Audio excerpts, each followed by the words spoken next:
Hey guys, Lindsay here. And Marissa. It's October 30th, and today is 3 Questions Thursday. Yay! Are we crooked? Yep, it's fine. We missed More You Know Monday, but that's because I was ill.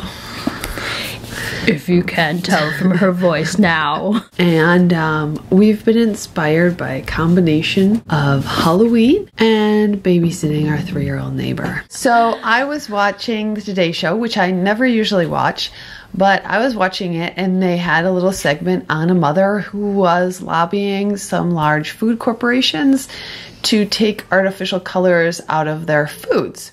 Because artificial colors, I guess, who knew, had been known to exacerbate behavior problems. So if your child already had ADHD or already has behavior problems, they can make it worse. So this 3 Question Thursday is going to focus on foods that we eat that we think are very normal to eat. In the U.S. In the United States, but are banned in other countries. So the first one that I found is Blue Number One. Delicious. Blue Number One. Who doesn't love to eat Blue Number One? So Blue Number One is banned in Norway, it's banned in Finland, and France. What can it be found in? It can be found in candy, cereal, drinks, pet food. I'm assuming it makes the food blue. It does. So they have a picture of Nutri-Grain bars of the blueberry kind. So I assume Blue Number One is used in other blueberry flavored things, which makes me think that I have a blueberry granola that I like from Archer Farms that I will have to stop eating. You don't know. Next one is Blue Number Two. They have a picture of M&M's here. I believe M&M's do use the Blue Number Two. It is a listed ingredient, and of course the Mars Corporation says it's completely safe. But Blue Number Two is linked to brain cancer, and it's technically unproven because only 2% of rats actually got brain tumors when they were fed Blue Number Two. Yellow Number Five. We ate that yesterday. We did. Yellow Number Five is used in things like Kraft mac and cheese. And Yellow Number Five is banned in Norway and Austria due to its compounds, benzidine and 4-aminobiphenyl. So Yellow Number Five is known to cause genotoxicity. You know what that is? No. Genotoxicity is it screws with your genome, so it can affect cell or genes. It can actually manipulate cancerous? genes, right? So it can cause cancer. Yellow Number Five is also called tartazine. It may be listed as that. So the next color that is banned in certain places is red 40. Delicious. Red 40, delicious. It is banned in the UK, and it is found in like things like maraschino cherries, grenadine, cherry, so like pinkish food. They have a picture of Catalina dressing, which is from one of Kraft. my favorite dressings. Yeah. And why is it banned? It's carcinogenic. It's a cancer causer. It's thought to cause tumors of the immune system.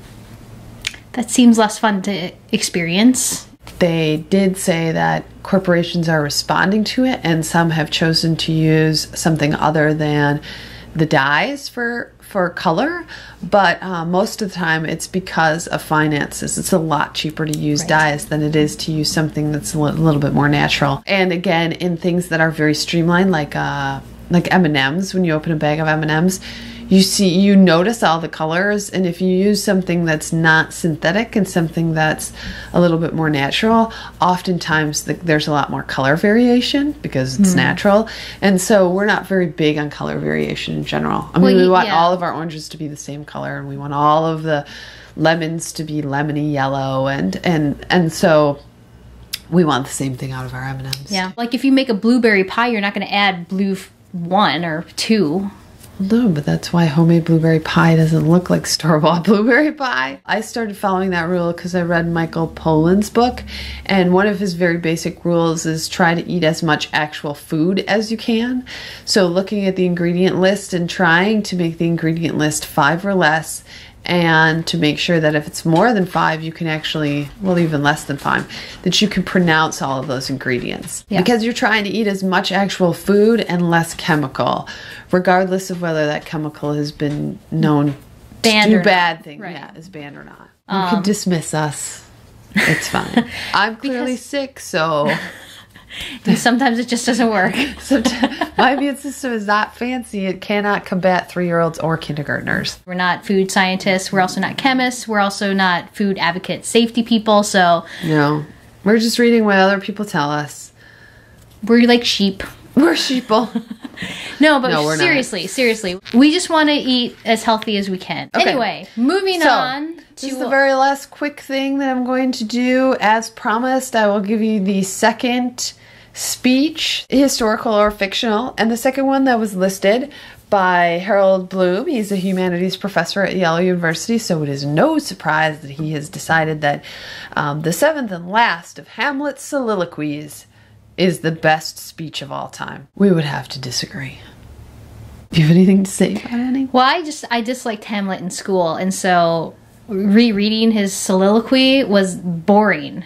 It's his contemplation about taking revenge on the man who killed his father. And so he's thinking about what it is to be a man, and that's about all. I'm not a Shakespeare fan in general. That doesn't mean it's bad. It's clearly amazing because many people have thought it's amazing. But I just hate hearing about talking about themselves. And so, Way to lay it out there. okay, that's it for 3 Questions Thursday. And we will see you guys later. Bye. Peace out.